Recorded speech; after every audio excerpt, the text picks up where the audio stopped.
زلزلې را روانې دي جناب. دا د ما خبره نه ده، دا د رسول الله صلی الله علیه وسلم مبارک وینا ده. حضور پاک فرمایي چې د قیامت په نښو کې یو نښه ده د تکسر الزلازل، زلزلې به زیاتې شي. او قرآن شریف دا آیت چې مې وی بعضې علما وی دا خو د قیامت دروازې هغه زلزله ده چې د قیامت په میدان کې به یو زلزله راشي.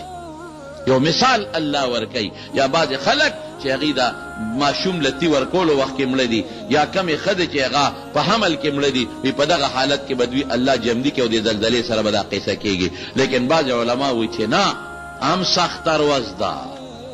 نبی کریم صلی اللہ علیہ وسلم فرمائی کہ رب العالمین آدم علیہ السلام تب آواز کی، اے آدم راشا دا اور لخکر جدا کا، اور تا چکم لخکر دی رب وی آدم علیہ السلام تا دا جدا کا. حضرت آدم علیہ السلام بر پیگی اللہ دا اور لخکر سمر دے سجدا کم، وی دا ہرو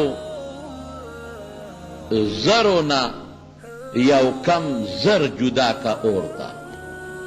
یو روایت کې داسې راځي، په بل روایت کې راځي چې په هرو لسو زرو کې یو جنت ته جدا کا او دا یو کم لس زره دوزخ ته جدا کا.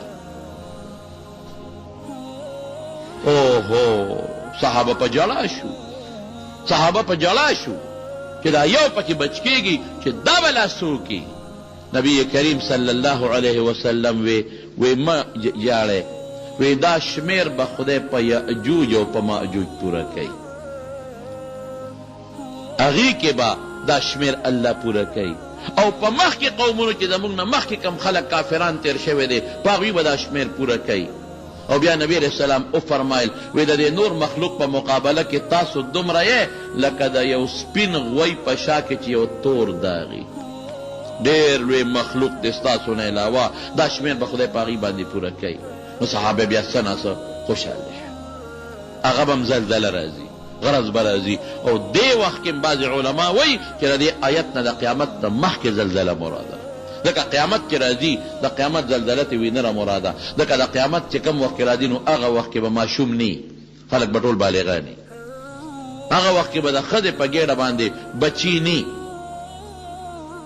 ښځې به ټولې شنډې شوې وي، ماشومان به نه کېږي. او چې څومره خلک دي دا به بالغان وي. د قیامت د راتلو وخت کې به نابالغه نه، ټول به بالغان وي. دا د قیامت نه مخکې دا خطرناکه زلزله ده. او یو حدیث پاک کې راځي، الله دې مونږ وساتي، وی دغه زلزله چې کله راشي که نه، دا زلزله نو وی د ښار دا خلک به دې بانډو ته منډې کړي، ځنګلونو ته به منډې کړي، او د ځنګل درندګان به ښارونو ته را منډې کړي. دا چې څومره زمري دي او دا څومره شرمخان دي او دا څومره اتیان دي، دی به په ځان نه پوهېږي، دی به ښارونو ته را منډې کړي. ګډې چیلې او څاروي شرمخان به یو ځای سریږي. اوهو دا سوچو په یاد په ځان به نه پوهېږي. او د حاملې ښځې نه بچی غورځېږه، او چې پی ورکوي بچی لاندې غورځوه، یو شور به، یو منډه به، یو غوبل به. دمارونو دا د خدای طاقت دی، د خدای قدرت دی. الله ته دا ټول مخلوق داسې دی، داسې لکه ما او تا ته میږي نه هم زیاته، ما او تا په میږي دونه طاقت نشته او دونه قدرت نشته چې میږي په دې لاس کې پروت دي. په دې دونه طاقت زموږ نشته لکه څومره چې خدای په دې ټول مخلوق طاقت لري. یو آن سره، یو ټک سره چې فیصله وکړي ختم.